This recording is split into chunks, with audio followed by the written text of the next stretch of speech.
अब लागौं बालुवाटारमा के हुन्छ भन्ने सवालतर्फ। देशमा समस्याका चाङ छन्।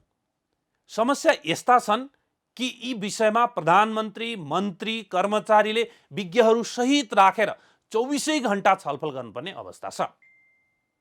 के बालुवाटारमा यस्तो छलफल हुन्छ त?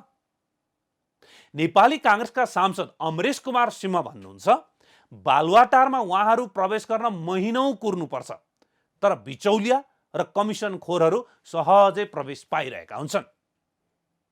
लोकतन्त्रलाई जनताले जनताद्वारा र जनताकै लागि निर्माण गरेको व्यवस्था भनिन्छ। नेपालका विश्वविद्यालयहरूमा पनि यो सिद्धान्तको अध्ययन अध्यापन गराइन्छ।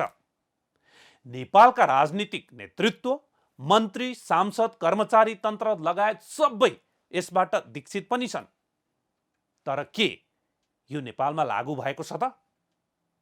जनताले चुनेका प्रतिनिधि स्वयं जनतालाई नै मारेर कुर्सीमा मुसु मुसु हाँसेर बसिरहेको हामी देखिरहेका हुन्छौँ।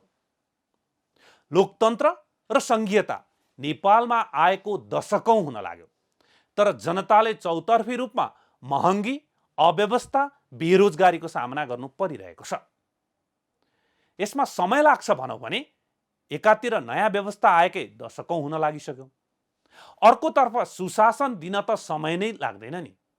सुशासन दिन त केही पनि चाहिँदैन नि, मात्र इच्छा शक्ति भए पुग्छ। त्यो इच्छा शक्ति किन नभएको होला हाम्रो नेतृत्वसँग?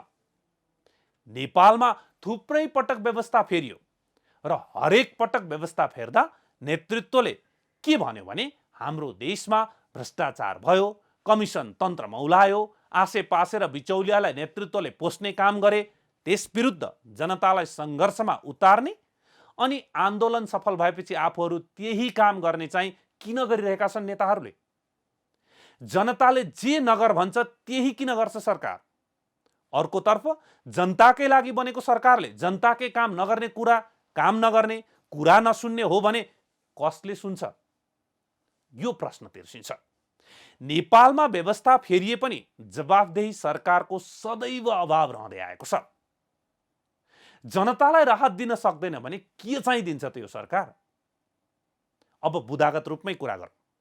विद्यार्थीलाई पुस्तक दिन सक्दैन भने के दिन्छ सरकार? किसानलाई मल दिन सक्दैन भने के दिन्छ सरकार? बिरामीलाई औषधि दिन सक्दैन भने के दिन्छ सरकार? प्रभावितलाई न्याय दिन सक्दैन भने के दिन्छ सरकार? पेट्रोलियम पदार्थमा राहत दिन सक्दैन भने के दिन्छ सरकार? अचाकले बढेको मूल्य वृद्धि नियन्त्रण गर्न सक्दैन भने के गर्न सक्छ सरकार? सवारीको भाडा नियन्त्रण गर्न सक्दैन भने के गर्न सक्छ सरकार? स्वदेशमा रोजगारी सृजना गर्न सक्दैन भने के गर्न सक्छ सरकार? सुशासन दिन सक्दैन भने के गर्न सक्छ सरकार? उखु र धान लगायतमा किसानको पैसा दिन सक्दैन भने के गर्न सक्छ सरकार? यस्ता धेरै सवाल छन्, के गर्न सक्छ सरकार भनेर। इम्बोस्ड नम्बर प्लेटमा नेपालीको चाहना बमोजिम देवनागरी लिपि राख्न सक्दैन भने के चाहिँ गर्न सक्छ सरकार? अर्थनीति र मौद्रिक नीति मार्फत स्वदेशी उद्योगी व्यापारीलाई राहत दिन सक्दैन भने के गर्न सक्छ सरकार? नेपाली जनताका लागि ल्याएको स्वास्थ्य बिमाको पैसा तिर्न सक्दैन भने के गर्न सक्छ सरकार?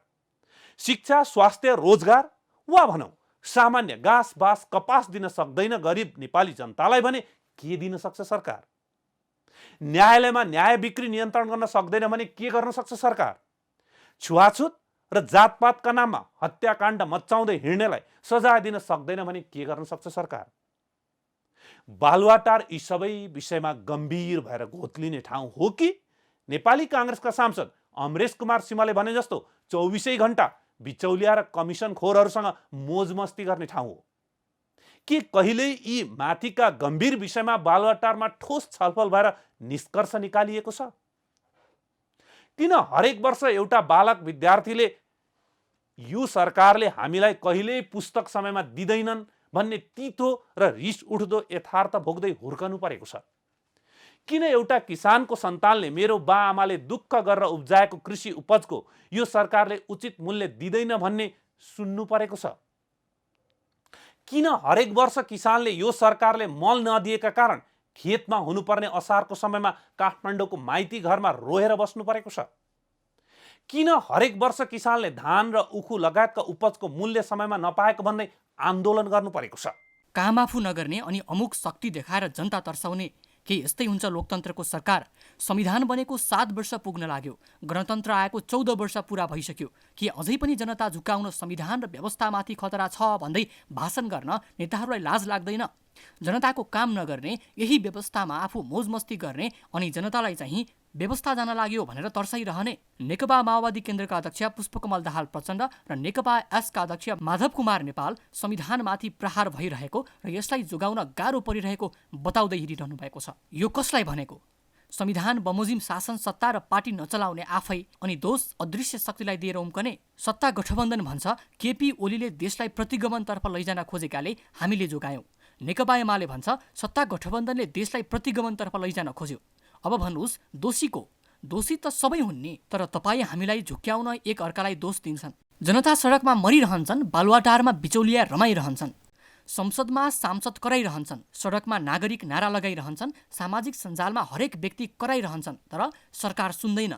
एसपीपीमा आफैले गरेका वा आफ्नै पालामा भएका विषय थाहा पाउँदैनन् दलका नेतृत्व, अनि एक अर्कालाई दोष दिन्छन् र देशको अन्तर्राष्ट्रिय बेइज्जत गर्छन्। बुझेर बोल्छन् कि नबुझी बोल्छन्, एसपीपी चाहिँदैन, खारेज गर, तत्काल पत्र लेख भन्छन्। यस्तो निर्णयले मित्र राष्ट्र अमेरिकाको नजरमा हाम्रो विश्वास खस्केर कहाँ पुग्ला? सेनाको सिप र ज्ञान आदान प्रदान त चाहिन्छ नि, हामीलाई कि त्यो पनि चाहिँदैन भन्न खोजेको हो। प्रक्रिया मिलेन त्यो कुरा उठाउँ, त्यसको आडमा अमेरिकी सेना नेपालमा बन्दोबस्त सहित आउँछ भने त्यसको विरोध गरौँ, तर बुझेर बोलौँ, नबुझी धेरै राष्ट्रवादी बनेर देशको बेइज्जत नगरौँ, नेपाली जनतालाई नझुक्क्याउँ। नेपालमा एउटै दलले बहुमत पाउन साह्रै गाह्रो छ, तर बल्ल बल्ल पाएको बहुमत ती दलले जनताको अपमान गर्दै जोगाउन सकेका छैनन्।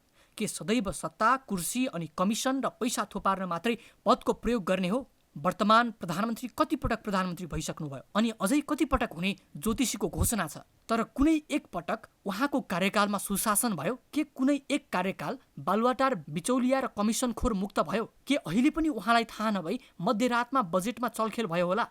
किन इम्बोस नम्बर प्लेटमा उहाँको नाम जोडियो?